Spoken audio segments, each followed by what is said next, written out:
ওং ত্রয়ম্বকম যজামহে সুগন্ধিম পুষ্টিবর্ধনাম উর্বারুকমিব বন্ধনান মৃত্যুর্মুক্ষীয়মামৃতাৎ। আমি ওই শব্দের উৎস ধরে এগিয়ে যাচ্ছিলাম।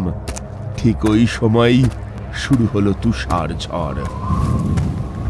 ওই ঝড়ে আমার প্রতিটি পদক্ষেপ সামনের দিকে এগুবার ক্ষেত্রে বাধাপ্রাপ্ত হচ্ছিল।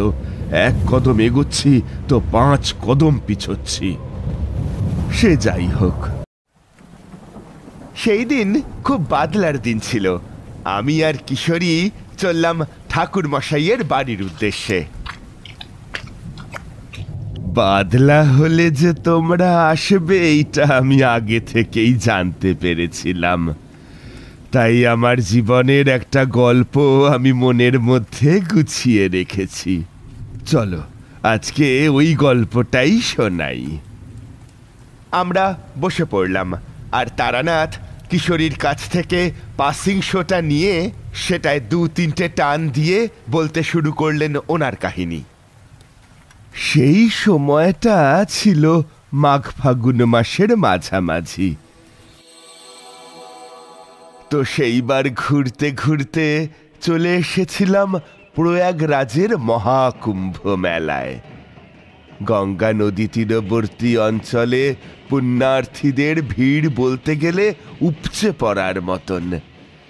সেখানে এসেছিল শয়ে শয়ে নাগা সাধু। তারা যে বছরের অন্যান্য সময় কোথায় থাকে সেইটা কেউ জানে না। 12 বছর পরে হয় এই মহাকুম্ভ মেলা। এই মেলায় ভক্তদের যে শান্তিপূর্ণ জমায়েত হয়, সেইখানে ভারতের নানা প্রান্ত থেকে নাগা সম্প্রদায়ের সাধুরা কিন্তু আসবেই। আমি সেখানকার পবিত্র বাতাবরণে বেশ শান্তি অনুভব করছিলাম। দর্শনার্থীদের পাশাপাশি ওই সাধুরাও স্নানের পর নানাবিধ স্থানে পদ্মাসনে বসে পড়েছিলেন, মাথার ওপর ছোট ত্রিপল টাঙিয়ে। কেউ বা উঁচু ঢিবি আর নির্জন কোণ বেছে নিয়ে সেইখানেই বসে ধ্যানমগ্ন ছিলেন। কিন্তু এদের মধ্যেই সবার আগে আমার একটা জায়গায় চোখ পড়ল, আর সেইটা দেখার পরেই আমি নিজের মনের মধ্যে অনুভব করলাম একটা অপার শান্তি। এই কারণে, কেননা আমি দীর্ঘদিন ঘুরে বেরিয়ে যে সাধুর সন্ধানে লিপ্ত ছিলাম, ঠিক তাকেই যেন দৈবযোগে পেয়ে গিয়েছি বলে মনে হচ্ছিল প্রতি পদে। এগিয়ে গেলাম সেই সাধুর দিকে। ছোট একটা হলদে রঙের ত্রিপল খাটিয়ে তার নিচে বসেছিলেন তিনি পদ্মাসনে। সাধুটি দীর্ঘদেহী, গায়ে ছাই ভস্য মাখা, আর মুখে এক রাশ গোফদারির জঙ্গল, মাথায় বিরাট জটা। পরনে বলতে গেলে শুধু লজ্জা নিবারণের দরুন একটা লাল রঙের নেংটি, কপালে একটা ছোট সাদা রঙের তিলক। আর শুধু তাই নয়, আমার সাধন শক্তি দিয়ে বুঝতে পারলাম যে এই নাগা সাধু সাধারণ কেউ নন। সাধনার অনেক উচ্চ স্তরে তিনি উঠে গিয়েছেন। আমি আর দাঁড়িয়ে থাকতে পারলাম না, চলে এলাম তার কাছে। আর তার কাছে গিয়ে দেখলাম যে ত্রিপলের কাছেই ধূপ ধুনো জ্বালিয়ে মহাদেবের একটা ছবি রেখে উনি একটা লম্বা মাপের রুদ্রাক্ষের মালা ধরে নিঃশব্দে জপ করছেন। মন্ত্র শোনা যাচ্ছিল না, বরং ওই নাগা সাধুর ঠোঁটটাই নিঃশব্দে নড়ছিল। সাধুর এক পাশে আমি চুপ করে বসেছিলাম, আর ঠিক ওই সময়ই আমার কানে ভেসে এলো একটা মায়ের করুণ আর্তনাদের শব্দ। গঙ্গার দিকে বেশ ভিড় জমে গিয়েছিল ওই সময়। আমি এবার উঠে পড়লাম, আর দূরের দিকে তাকিয়ে দেখলাম যে এক দম্পতি আমাদের দিকেই আসছে, আর তাদের কোলে পাজা কোলা করে অজ্ঞান অবস্থায় ধরে রাখা একটা 10 বছরের ছেলে। ছেলেটি জ্ঞান শূন্য অবস্থায় পড়ে আছে। তার মা অশ্রু ফোঁটা ফেলতে ফেলতে দিশাহারা হয়ে আমার পাশেই বসে থাকা ওই ধ্যানমগ্ন সাধুর দিকে এগিয়ে এলো। তারপর কাতর স্বরে বলে উঠল, বাবাজি, আমার এই সন্তানকে আপনি বাঁচিয়ে তুলুন, ও যে কথা বলছে না। আমি দেখলাম যে ছেলেটি পুরো কাক ভেজা হয়ে গিয়েছে। আমি তার নাকের নিচে আঙুল রেখে দেখলাম যে তার নিঃশ্বাস পড়ছে কিনা, কিন্তু আমার মনে হলো যে ছেলেটির দেহে আর প্রাণ নেই, সে মারা গিয়েছে। ছেলেটির মায়ের আর্তনাদে ওই নাগা সাধু চোখ খুলে তাকালেন সামনের দিকে। তার দৃষ্টি এবার তার সামনে বসে থাকা ওই দম্পতির দিকে পড়ল। আর শুধু তাই নয়, ওই ছেলেটার মৃতদেহটার দিকেও একবার উনি দৃষ্টিপাত করলেন। সাধু এইবার একদম নাক বরাবর সামনের দিকে তাকিয়ে রইলেন।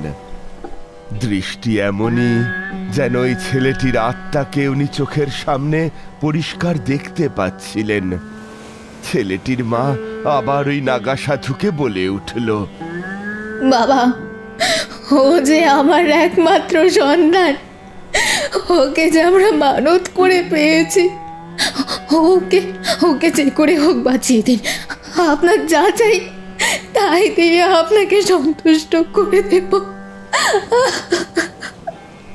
সাধু নিজের বাম হাত উপরে তুলে এইবার চুপ করে থাকার নির্দেশ দিলেন এবং ছেলেটির শরীরের ওপর থেকে নিচ অবধি হাত বুলিয়ে কি যেন বিড়বিড় করে মন্ত্র পড়তে লাগলেন। দেখলাম যে ওনার মুখমণ্ডল টকটকে লাল হয়ে গিয়েছে, আর উনি পাশে রাখা কিছুটা ছাই তুলে নিয়ে ছেলেটার উপর ছড়িয়ে দিতেই ওই ছেলেটি চোখ মেলে চাইল। এই ব্যাপারটা বেশ ভিড় জমিয়ে তুলেছিল সাধু বাবার ডেরার সামনে। সাধু ছেলেটিকে প্রাণ ফিরিয়ে দিয়েই ওখান থেকে উঠে চলে গেলেন। আর ছেলেটিও উঠে এমন ভাবে বসে পড়ল যেন সে সদ্য ঘুম থেকে উঠেছে। আর শুধু কি তাই, সে নিজের মাকে এবার মা বলে ডেকে উঠল। ক্রমেই ওরা চলে গেলেও আমি ওইখানেই ঠায় বসে রইলাম। ঘন্টা 2 কেটে যাওয়ার পর যখন উঠে যাব ভাবছি, ওই সময় আমার চোখে পড়ল যে আর একজন ওই রকম ছাই ভস্য মাখা সাধু গোছের কেউ এগিয়ে আসছেন এক ঘটি গঙ্গা জল নিয়ে। আমাকে দেখে উনি জিজ্ঞাসা করলেন, কাকে চাই? আপনি কে? আমি তাকে নমস্কার জানিয়ে বললাম, আমি সাধুজির সাথে একটু কথা বলতে চাই, তাই এসেছি। এমনিতে আমি ভবঘুরে পথিক, সাধু সঙ্গ করি। কুম্ভমেলা বলে এখানেই চলে এলাম। ওই ব্যক্তি আমাকে এবার আপাদ মস্তক দেখে নিলেন। আমার পরনের পোশাক দেখে উনি আমাকেও যে একজন সাধু ঠাহর করেছিলেন সেইটা ওনার চোখ মুখে ফুটে উঠল। উনি আমাকে বললেন, দেখুন, ইনি আমার গুরুদেব। আমরা অদ্বৈত সম্প্রদায়ের, আর ইনি যে কারোর সাথে কথা বলতে পারবেন না। কেন কথা বলতে পারবেন না কেন? আসলে ইনি প্রতি এক পক্ষকাল মৌনব্রত পালন করেন। আপনার তো সাধু বাবার সাথে কোনো কথাই হবে না। যদি কোনো কিছু বলার থাকে তাহলে বলতে পারেন, উনি সেইটা শ্রবণ করে ইশারায় পথ বলে দেবেন, কিন্তু কারোর সাথেই কথা বলতে পারবেন না। ইনি সারাদিনে একটা গোটা ফল আর গঙ্গার জল সেবন করেন। এইটাই চলে এক পক্ষ কাল অবধি। তারপরে সাধনা শেষ হলে উনি কথা বলতে পারেন। আমি এই অদ্ভুত কথা শুনে বেশ অবাক হয়ে গেলাম। এইবার আমার সামনে ওনার ওই শিষ্য হাতে ধরে থাকা সেই গঙ্গা জলের পাত্রটা ধরতেই ওই নাগা সাধু চোখ মেলে প্রথমেই আমার দিকে তাকালেন। উফ, সে কি অন্তর্ভেদী দৃষ্টি বিভূতি! তোমাদের আমি বলে বোঝাতে পারবো না। আমার সমস্ত কিছু উনি যেন এক দৃষ্টিতে দেখতে পাচ্ছিলেন। আমাকে প্রায় মিনিট 5 দেখার পর ওনার ঠোঁটের কোণে সূক্ষ্ম একটা হাসি দেখতে পেলাম। ওই হাসির মধ্যেই লুকিয়েছিল গুচ্ছ কিছু ইঙ্গিত। গঙ্গা জল পান করে উনি এইবার আমার মাথায় হাত দিয়ে আশীর্বাদ করলেন। তারপর আবার নিজের মন্ত্র জপে নিমগ্ন হলেন। আমি আর ওইখান থেকে গেলাম না। কুম্ভ মেলার মোটে আর 2 দিন ছিল। বাকি 2 দিন আমি ওই সাধু বাবার সাথেই ছিলাম। উনি খুব ভোরে নিজের আসন ত্যাগ করে গঙ্গা জলে ডুব মেরে স্নান সম্পন্ন করে ফেলতেন। তারপর আবার নিজের আসনে বসে পড়তেন। শেষ দিনে আমার সাথে একটা অদ্ভুত ঘটনা ঘটল। ওনার শিষ্য চলে যাবে বলে সবকিছু গুছিয়ে রাখছে, ওই সময় ওই সাধু আমাকে একটা ফুল দিলেন। ফুলটার রং হালকা বেগুনি, আর তার মাঝখানের ফাঁকা অংশে ঠিক শিবলিঙ্গের মতোই একটা কিছু বেরিয়ে রয়েছে। অদ্ভুত সুন্দর গন্ধ। ওই দিন রাত্রিবেলাটা আমি শেষবারের মতো ওনার সাথে কাটালাম। তারপর আমাকে তন্দ্রা গ্রাস করল। ত্রিপলের ঠিক এক পাশে আমি কখন তন্দ্রার ঘরে ঘুমিয়ে পড়েছিলাম খেয়াল ছিল না। ঘুম ভাঙার পর দেখলাম ওই সাধু বা ওনার শিষ্য কেউই নেই, শুধু সেই ফাঁকা ত্রিপলটা পড়ে আছে। আমি উঠে পড়লাম, আর উঠেই ভাবলাম যে এইখানে আর থেকে কি লাভ, যাই, চলে যাই, আমিও তো ভব ঘুরে। তখন সবে মাত্র দিনের আলো ফুটবে ফুটবে করছে, আশেপাশে কিছুটা অন্ধকার বিদ্যমান। ওই সময় আমার চোখ পড়ল আমার ঝোলার দিকে, আর সেইখান থেকে নীলচে বর্ণের আলো বিচ্ছুরিত হচ্ছিল। ঝোলাটা খুলে দেখি যে একটা আঙুর ফলের আকৃতির পঞ্চমুখী রুদ্রাক্ষ রাখা। সেইটা আবার একটা সাদা রঙের সুতোর সাথে বাঁধা ছিল। ওটা আমি নিজের গলায় পরে নিলাম। তারপর আমি ওখান থেকে চলে এলাম। কিন্তু গেলে কি হবে? আমার নিদ্রার সময় স্বপ্নে ওই নাগা সাধুকে আমি দেখতে পেতাম। দেখতাম উনি আমার দিকে হাসি মুখে চেয়ে আছেন, আর এও দেখতে পেতাম যে উনি আমাকে কাছে বসিয়ে কিছু একটা প্রদান করছেন। প্রায় 3 রাত্রি ওই একই স্বপ্ন দেখার পর আমার মনে হলো এইবার আমাকে ওই সাধু বাবাকে খুঁজে বার করতেই হবে, আর তার থেকে দুর্লভ কিছু গুচ্ছ বিদ্যা আয়ত্ত করতে হবে। কিন্তু সমস্যা হলো এই যে নাগা সাধুরা কুম্ভ ছাড়া আসে না বাইরে। কই যে তারা চলে যায় তার হদিশ পাওয়া বড়ই কষ্টকর। কথাটা বলে তারানাথ আবার নিজের সিগারেটে টান দিলেন, আর সেই সুযোগে আমি জিজ্ঞাসা করলাম, ঠাকুরমশাই, আপনি খুঁজে পেয়েছিলেন সেই সাধু বাবাকে? মানে এই যে বললেন না উনি আপনাকে কিছু একটা প্রদান করেছেন, সেই জায়গাটা ঠিক কোথায় ছিল? জায়গাটা কি স্বপ্নে দেখতে পেয়েছিলেন? না, ওই জায়গাটা খোঁজার জন্য আমি অনেকবার চেষ্টা করলাম, কিন্তু আমার স্বপ্নে যখন ওই জায়গা সম্বন্ধে ধারণা পেলাম না, তখন আমাকে বাধ্য হয়ে গঙ্গার তীরবর্তী একটা বট গাছের নিচে ধ্যানে অর্থাৎ চন্দ্র দর্শনে বসতেই হলো। চন্দ্র দর্শন করে যা দেখলাম তাতে আমার পরবর্তী গন্তব্য নির্ণয় করে ফেললাম। তুষার আবৃত একটা পর্বতের শিখরে আমি দেখলাম অস্পষ্ট একটা ছবি। গিরিগুহার অন্ধকারে কারুর মন্ত্রোচ্চারণের শব্দ পেয়েছিলাম ধ্যানে বসেই। আর শুধু তাই নয়, সে নিরন্তর জপ করে যাচ্ছিল এক পায়ে দাঁড়িয়ে, আর বলছিল, ওং নমঃ শিবায়, ওম ত্রয়ম্বকম যজমহে সুগন্ধিম পুষ্টিবর্ধনা উর্বারুকমিব বন্ধনান মৃত্যুর্মোক্ষীয়মামৃতাৎ। ওম নমঃ শিবায়। আমি তার মুখ দেখতে পাচ্ছিলাম না। আসলে ওই নাগা সাধু অনেক উচ্চ স্তরের সাধক, তাই আমার চন্দ্র দর্শনের শক্তি দিয়ে তার কাছে পৌঁছানো যাচ্ছিল না। কিন্তু মনের কোণে ভেসে উঠছিল একটা জায়গার নাম, সেটা হলো হিমালয়। আমি আর দেরি করলাম না, দ্রুত তৈরি হয়ে বেরিয়ে পড়লাম ওই সাধুর খোঁজে। আমার পথ প্রদর্শক হয়ে সাথে চলছিল দুটি জিনিস, একটা ওই রুদ্রাক্ষ আর সেই অদ্ভুত ফুল, যেটা অন্য জায়গায় পাওয়াই যায় না। যাই হোক, ট্রেন করে আমি অনেকটা যাওয়ার পরে দূরে দেখতে পেলাম শ্বেত শুভ্র চিরতুষারে আবৃত পবিত্র হিমালয় পর্বত। তার মাথা উঁচু করে দাঁড়িয়ে রয়েছে, আর ঠিক তার সামনে দিয়ে বয়ে গিয়েছে খরস্রোতা গঙ্গা নদী। নদীর তটে ছিল বেশ কিছু পাথরের ঢিবি। অনেক মহান্ত সাধুরা এসে স্নান করছিল নদীতে নেমে, কিন্তু তাদের মধ্যে আমি ওই সাধুকে খুঁজে পেলাম না।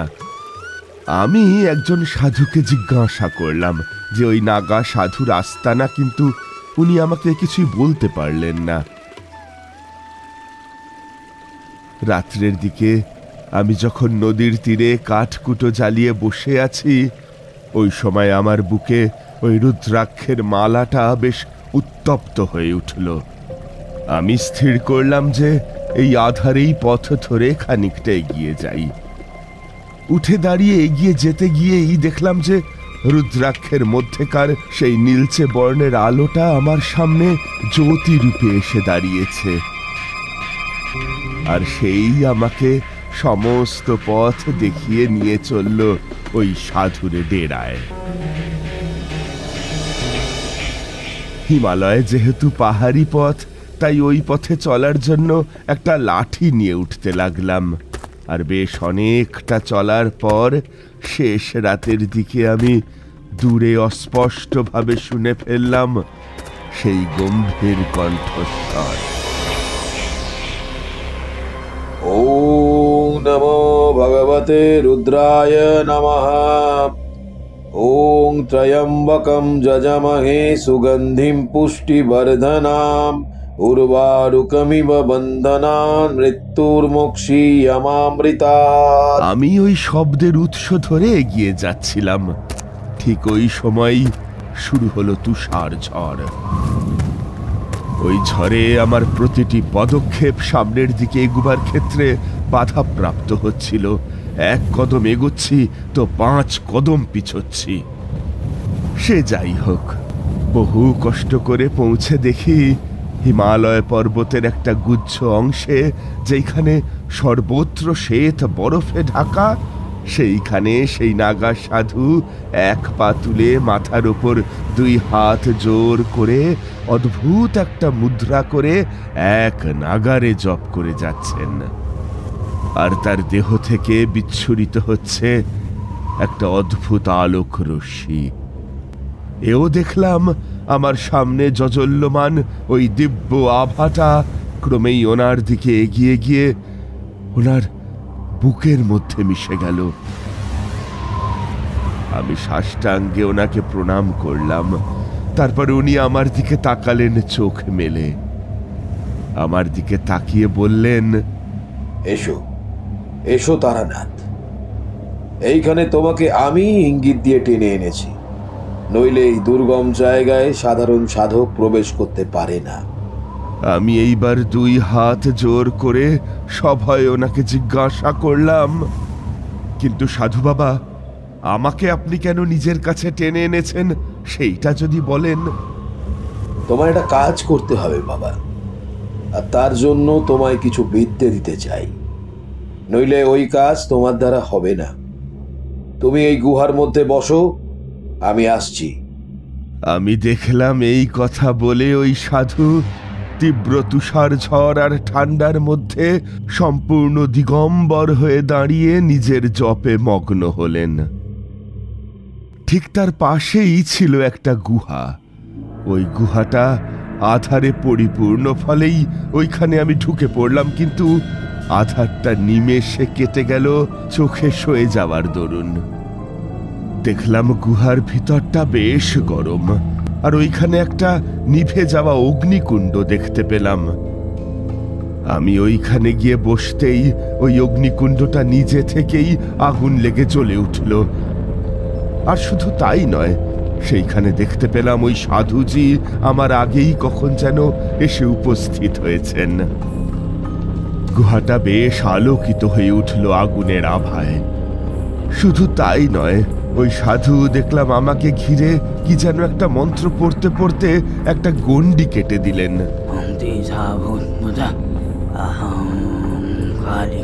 আর আমার সামনে শ্বেত বর্ণের একটা শিবলিঙ্গ রেখে দিলেন।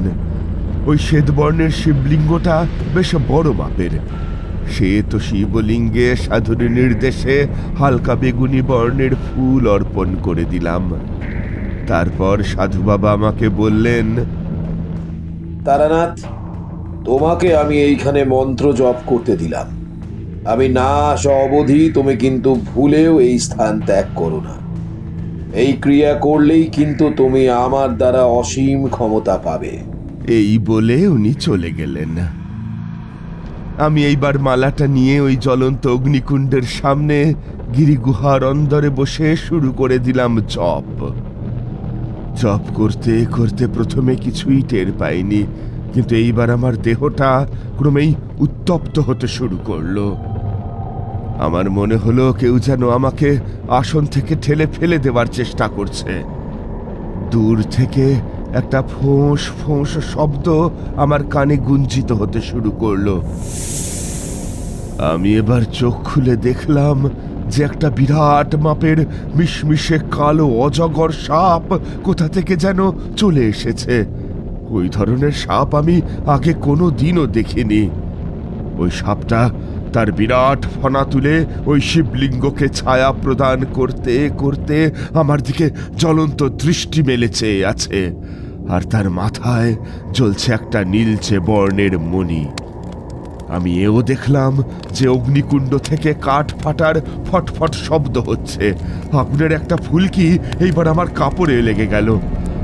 আমি কাপড় পরার বিশ্রী গন্ধ পেয়ে উঠে যাওয়ার চেষ্টা করলাম, কিন্তু দূর থেকে ওই নাগা সাধু আমাকে বলে উঠলেন, একদম আসন ত্যাগ করবে না, একদম আসন ত্যাগ করবে না। মায়া, সবই মায়া। ওইখানে বসে মহাদেবের ধ্যান করো। আমি আবার জপে মগ্ন হলাম। শুধু ওই জপের মধ্যে দিয়েই মহাদেবকে স্মরণ করতে লাগলাম। আমাকে ওই সাপ তার নিজের লেজ দিয়ে জড়িয়ে চাপটে ধরছিল। সে আমার গোটা শরীরকে জড়িয়ে ধরল প্রথমে। তার ওই শীতল স্পর্শে আমার এমনই ঠান্ডা লাগছিল যে আমি আসনে বসতে পারছিলাম না। এইবার হঠাৎ করে আমার চারদিক ঘিরে লেগে গেল আগুন। দাউ দাউ করে চলতে শুরু করলো চারিদিক, কিন্তু আমি মন্ত্র পড়া থামাইনি। ওম হ্রিং ক্রিং ছট, ওম হ্রিং ক্রিং ছট ক্রমান্বয়ে পড়েই যাচ্ছিলাম। ওই বিরাট আকার সাপ তার বিষ নিঃশ্বাসে পুরো গুহাটা দূষিত করে দিল। এইবার আমি চোখ বুজেই অনুভব করলাম যে আমার দেহের ওপর কেউ যেন আঁচড় কাটতে শুরু করেছে, কিন্তু আমি নির্বিকার ছিলাম। ওই সাধু এইবার দূর থেকে বলে উঠলেন, তারানাথ, উঠে দাঁড়াও এইবার। তারপর আসনেই এক পায়ে দাঁড়িয়ে আমার মতো মন্ত্র পাঠ করো।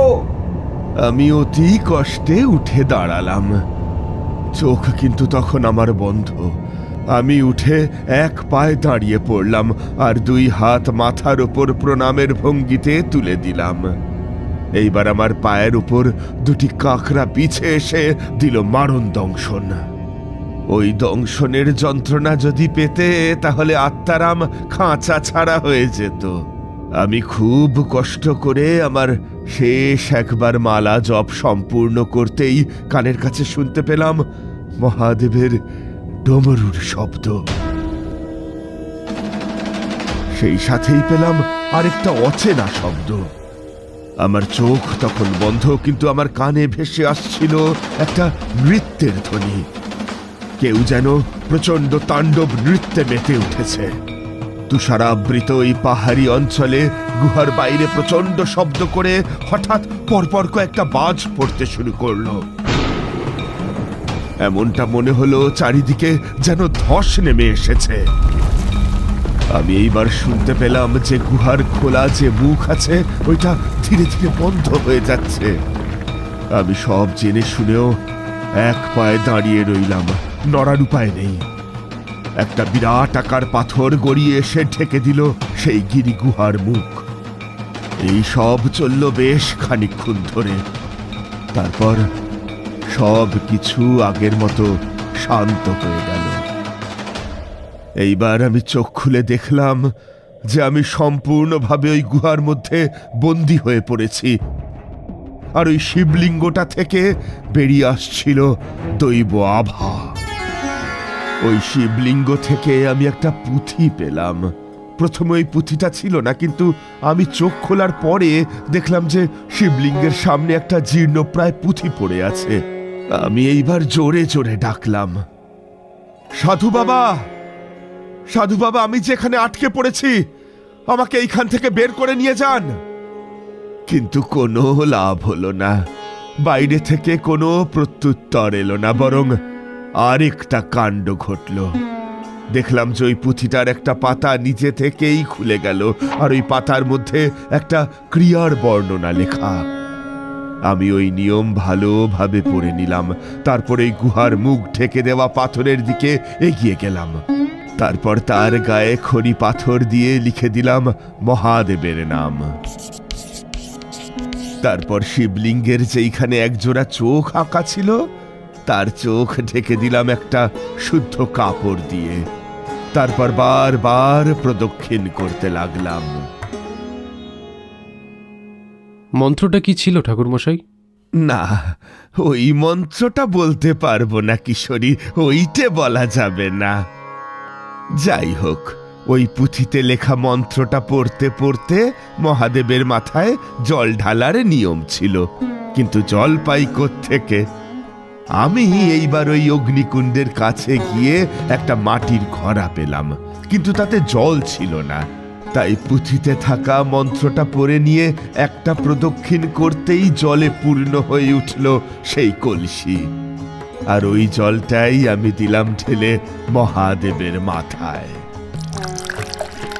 এইভাবে ঘন্টা 2 ধরে টানা জল দিয়ে অভিষেক করতে করতে একটা সময় দেখলাম ওই শিবলিঙ্গটা নড়ে চড়ে উঠছে। আর আমার মনে কেউ যেন বলে উঠল যে এইবার মহাদেবের চোখ থেকে ওই কাপড়টা সরিয়ে দিতে। শেষ প্রদক্ষিণটা সেরেই আমি এইবার সাষ্টাঙ্গে প্রণাম করে নিয়ে শিবলিঙ্গের পিছনে দাঁড়িয়ে ওই কাপড়টা খুলে দিলাম। আর ওই সময়েই কাণ্ডটা ঘটল। শিবলিঙ্গটা থরথর করে কেঁপে উঠল, আর ওনার মধ্যে সঞ্চিত শক্তিটা ওনার 2 চোখ থেকে প্রচন্ড বেগে বেরোতে লাগলো। আর সামনে বাধা স্বরূপ যেই পাথরটা ছিল সেইটা শব্দ করে চূর্ণ বিচূর্ণ হয়ে গেল। আর সেই সাথেই গুহাটাও কেঁপে উঠল। ওই গুহার মুখটা খুলতেই আমিও বেরিয়ে এলাম বাইরে। আর সেই সাথেই আমার শরীরে থাকা ক্ষতগুলো নিজে থেকেই মিলিয়ে গেল। আমার সাথে ওই সাধু বাবার আবার এরপর দেখা হলো। উনি একই স্থানে ওই একইভাবে এক পায়ে দাঁড়িয়ে থেকে জপে মগ্ন ছিলেন। আমি কাছে যেতেই উনি আমাকে আশীর্বাদ করলেন। তারপরে নিজের দেহের ছাইভস্য থেকে আমার কপালে একটা তিলক কেটে দিয়ে বললেন, যাও তারানাথ, তোমাকে আমি যে রুদ্রাক্ষটা দিয়েছি ওটা ওই ছেলেটার মাথায় স্পর্শ করিয়ে দাও, তাহলে সে জটিল ব্যাধি থেকে মুক্তি পাবে।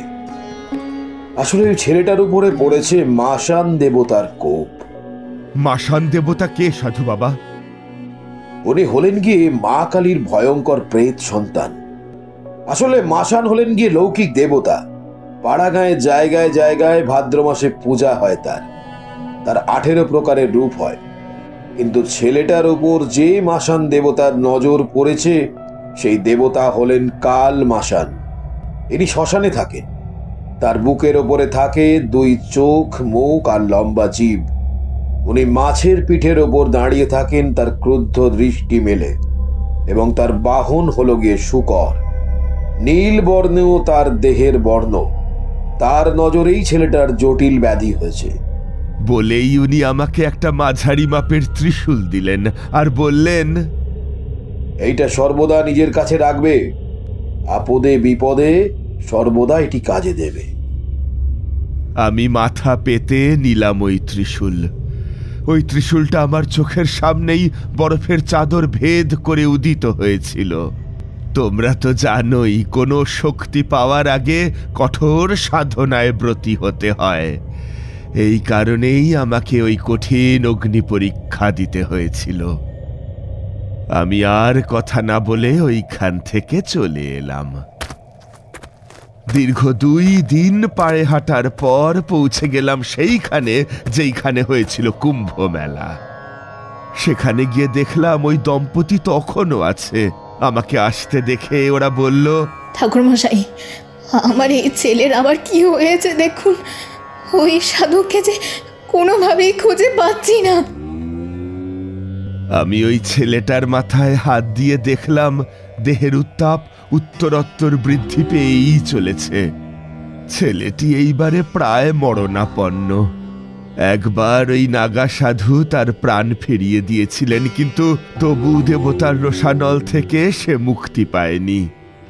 আমি তার মাথার ওপর হাত দিয়েই দেখলাম যে মাসান দেবতা ফুঁসছেন, আর তার ওপরেই এতটা ক্রুদ্ধ যে তার দেহের সমস্ত রক্ত শুষে নিচ্ছেন।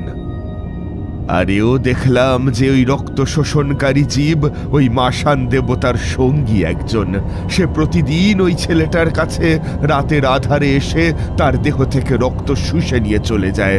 ফলেই ছেলেটা আরও দুর্বল হয়ে পড়ে।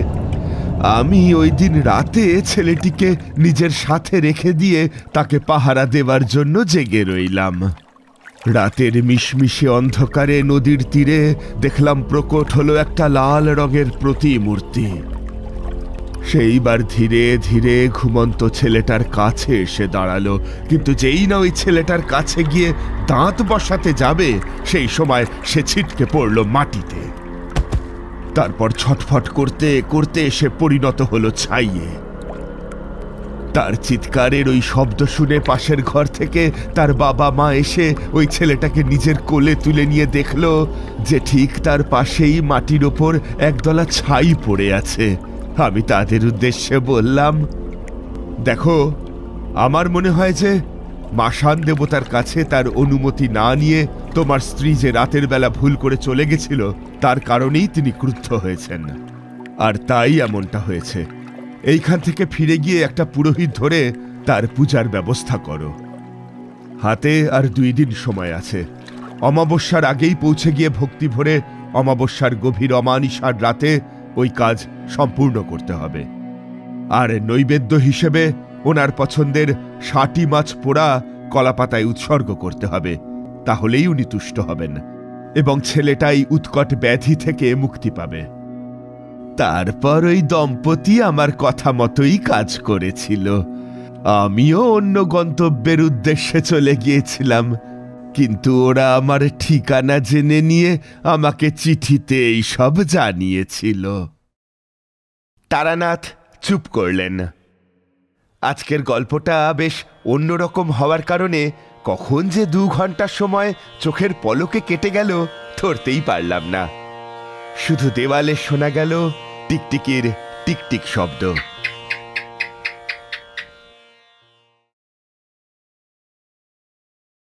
আমাদের এই গল্প যদি আপনাদের ভালো লেগে থাকে তাহলে অবশ্যই লাইক করবেন এবং শেয়ার করবেন।